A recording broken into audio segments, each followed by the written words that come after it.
staff and all the committee members that really make this event happen. So all of you that are here today.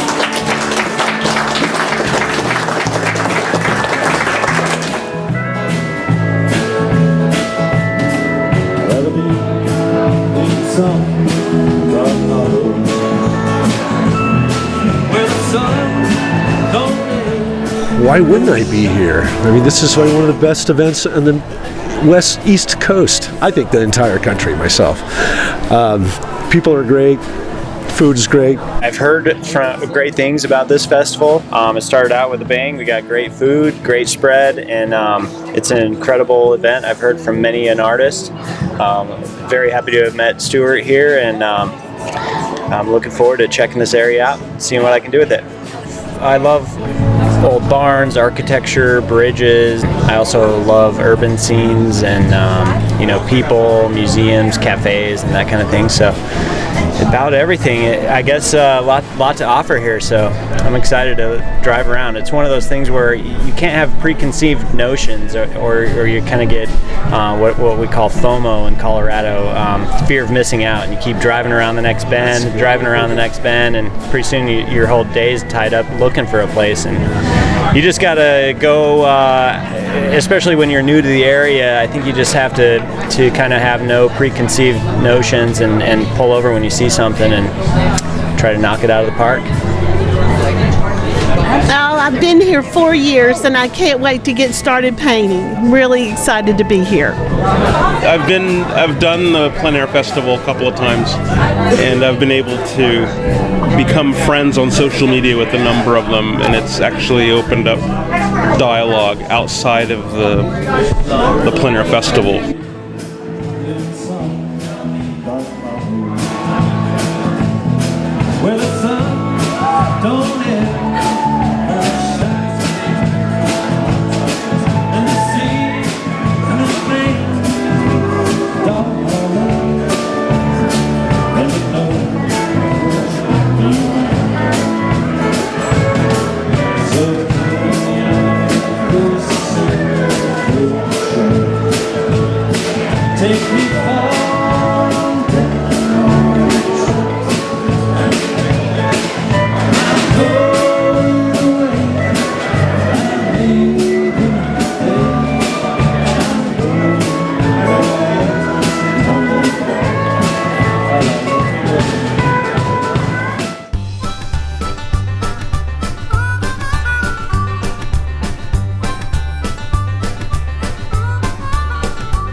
I noticed a lot of people are so busy.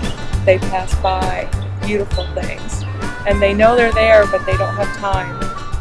And so I try to capture that moment for them.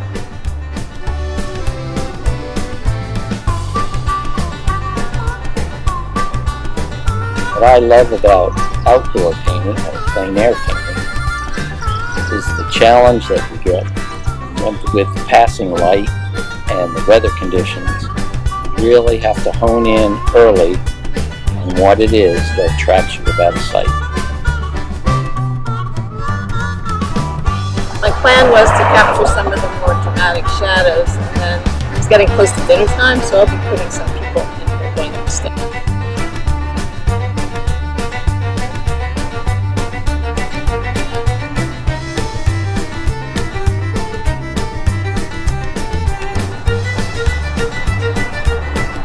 The object is to do as many plein air paintings, plein air meaning painting directly from nature,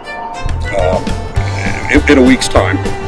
And then we submit these paintings to the Wayne Art Center for a final jurying of the show. This is the intake for the artwork that the artists have done today over in Valley Forge Park. And they bring their paintings in, and then they fill out all their paperwork and fill out their inventory, and we make copies and put all the tags on the paintings, and they'll be hung later tonight. At the festival is the camaraderie. The people that run it are fantastic, the artists are fantastic, and I can consider them all good friends from doing this. From covered bridges to barns to train stations to cemeteries. It's a hoot. It's great. I like the streams around here. They're just beautiful. It's a great show. I spent a lot of time in Philadelphia. I don't get a chance to paint the urban scenes very often, so I took advantage of that. And today I was out at Valley Forge, knocked out a little roots and angler out there.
I was invited to be the juror and judge for the show this year, as well as do a demonstration and presentation to a group here tomorrow.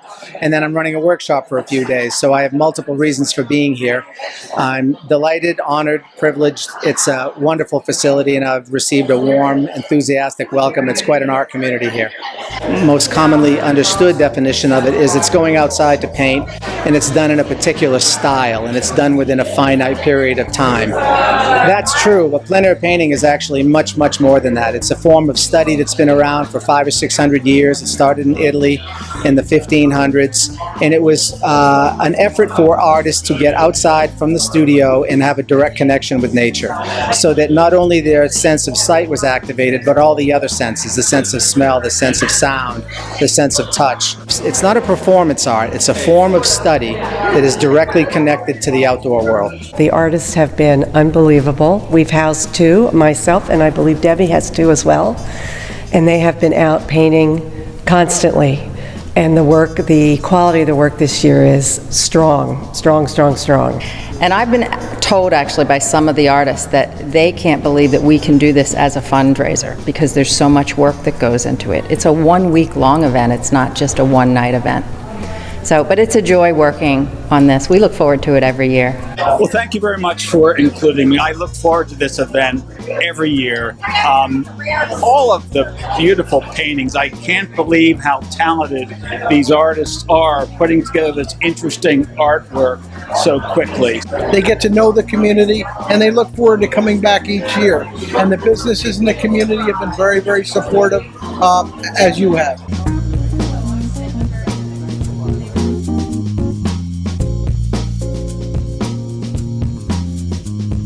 Congratulations to all of our artists that are here this evening. And I'd like to mention the states that many of them have come from, all of them have come from. And that includes Connecticut, Colorado, Kansas, Massachusetts, Maryland, Maine, Missouri, New Jersey, New York, Ohio, Maryland, Pennsylvania, Tennessee, and Vermont.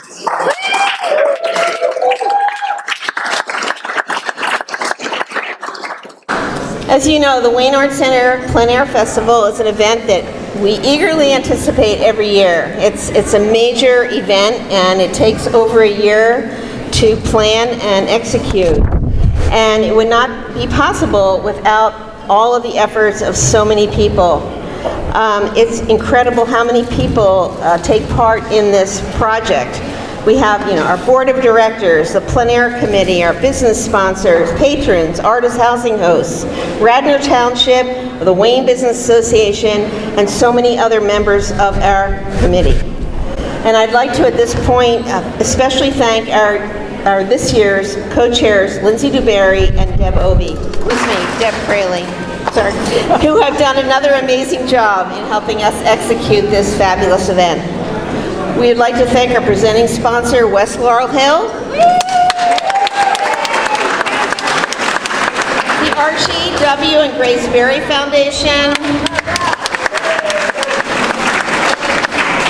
First Priority Bank, Wayne Jewelers,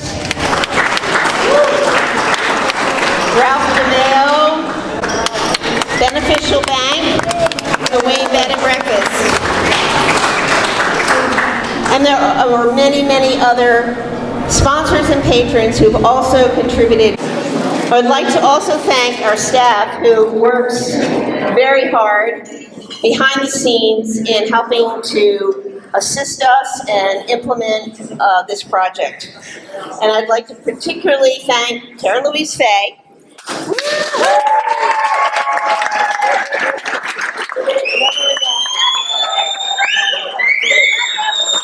He's been working nonstop and just attending to all the many, many details. So it is my distinct honor to present Don Demers.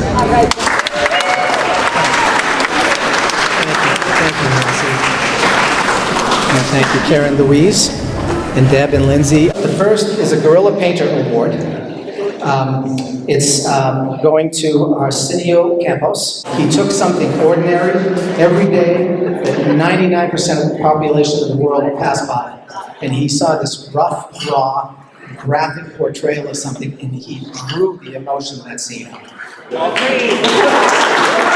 The next Gorilla Painting Award goes to Roberta Goschke. The painting she did at Washington Memorial Chapel had a soft veil of air and atmosphere. It conveyed the feeling of a day and a moment. And it was beautifully painted. Artists have the potential to be the poets of our society, to find something ordinary and prosaic, and find a beauty in it. And two of the components, two of the constructs that go into creating a painting are pattern and rhythm. So this guy found this tipped over wheelbarrow, a whole bunch of junk in the backyard. And instead of saying this place has to be cleaned up, he found spots of paint, patterns and shapes, and he turned it into a beautifully subtle orchestra of ordinary things. Thank you. Wonderful, wonderful painting. My thinking behind this was that it's a charming, bucolic scene that typifies this area. He portrayed it with line work and calligraphy that really feels of an era, an earlier era. In addition to that, it's compositionally very intelligent, the way that things are stepped back, and even though there are trees that are confronting you, he builds a strong depth of field as he makes you work your way into the picture. But it was the union of nostalgic subject and nostalgic technique and style that really captured it. And what really struck me about the painting, besides it was very well composed and good draftsmanship, the brushwork and the way the paint was applied represented, it was symbolic of the subject. He made that, the various components of the barn and the farm feel like it. The rock wall felt like rock. You took your paint and used it descriptively. So that it had a, without being finely polished, the brushwork actually kept the spirit and the truth of the scene. Thank you, sir. The brushwork, the paint application was completely in sync or representative of the space, the light, the time, the frenetic element of these people walking down this walkway. There was no separation between subject matter and technique.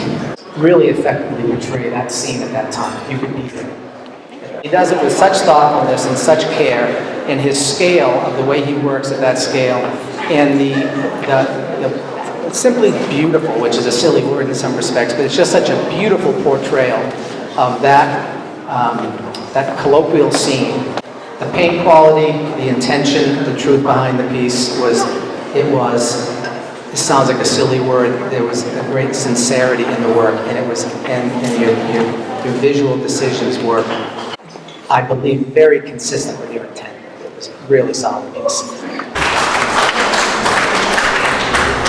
That painting, first off, visually, it's beautifully done. The color choices that set the mood. Color is the carrier of emotion very often, and there's a great deal of emotion that's placed into that scene. The dramatic perspective that leads you zooming down that platform, and this is where the narrative comes in. Did someone just leave, or is someone about to arrive? There's an emptiness in that painting, and if there were anything else in it, it wouldn't be effective. So the void that he created, and what is happening in this still open space, and you've been captured by those strong diagonals, it holds you there and makes you think about any pending narrative. And it was all done because it was painted well and drawn well and paid attention to.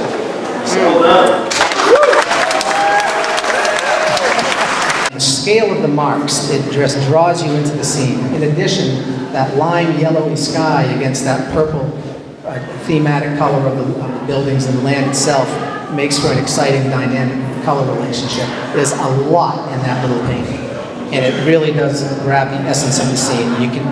They don't have to take long for them to be great, and that's a terrific thing. We all know that a painting is visual, but does a painting have a fragrance? Does it have a sound? Does it have a feel? When you can begin to draw out the senses beyond the visual in a painting, and you can turn the painting into something beyond visual, into experiential, that your human is having an experience. That's important in painting, and that's what Elaine does in that painting. There's something that I refer to in paintings as duality, and that is when a painting has two-dimensional visual activity, as though it's an abstract painting, but it also has representational imagery. So the consciousness can bounce back and forth between the two, and that's what that painting does. It's an orchestration of geometric shapes that keeps the eye busy and dazzled, and at the same time she's showing these old, semi-run-down houses. So she's got nostalgia, she's got contemporary visual activity. There's layers in that painting, and it's beautifully done. It looks like a piece of music. You know, Charlie's work is so singular, it's so unique, it's so strong, it's so sensitive, it's so intelligent, and the graphic arrangements in his work and his ability to evoke these moods, these mysterious moods, it's like film noir because of his insistence on very seldom using color. Lots of dimensions to your work, beautifully done. Tim's ability to see things outdoors is just dumbfounding to me. The other thing that his technique's impeccable. Lastly, his selection of subject. My eyes are pretty wide open when I'm out there walking around. I usually trip over stuff because I'm too fixated on looking for paintings. I wouldn't have seen that as a painting. But the minute somebody intelligent or brilliant has an insight, of course, and that's what that painting does. You're standing right there.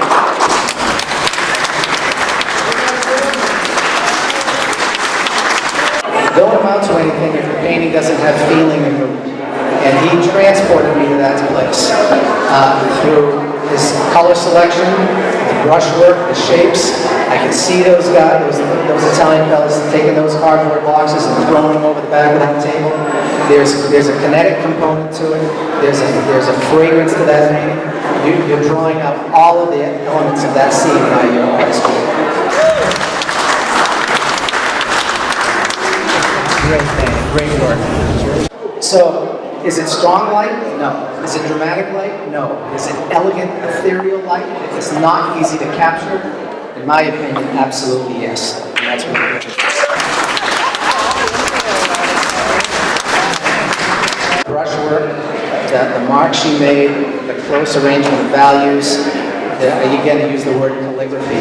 They all build up. It's a simple painting. It's a simple statement, but it says what needs to be said. It's really hard to make a painting out of nothing, and there's almost no subject matter in this. It's a little point of land with a few rocks and some grass that's bathed in sunlight, and it's counterposed by the coolness of the shady area behind it, so you can feel a temperature change in the painting. And there's air, there's a volume of space in that. It's a meditative, quiet painting, and those kind of paintings deserve to be paid attention to. Well, Tara goes a little beyond that. Her needle is a little more on her side than it is on the side of nature, but in it, she has this dynamic, these dynamic visual elements. The construction in their paintings are really exciting. They're vibrant, they create a new reality based on a reality that we all know. And it's done very, very, very well. Christopher's brushwood, I can feel a warm breeze. I can sense them. I can have a sense of the smell of that evening. You can hear the rustle of the leaves, perhaps a conversation going on someplace. I know I let my imagination get carried away with me, but our paintings have the potential to be the portal to a human experience, and that painting does it. That painting is complete with mood, color, storyline, craftsmanship. It tells a simple story. It also breaks some rules. It puts this thing smack dab in the middle of the canvas, which all my students, you're not supposed to put it in the middle. Yes, you are, if you do it like that. A painting that I believe that really embodies the great potential of what the creative mind and spirit can do is Patrick Lee's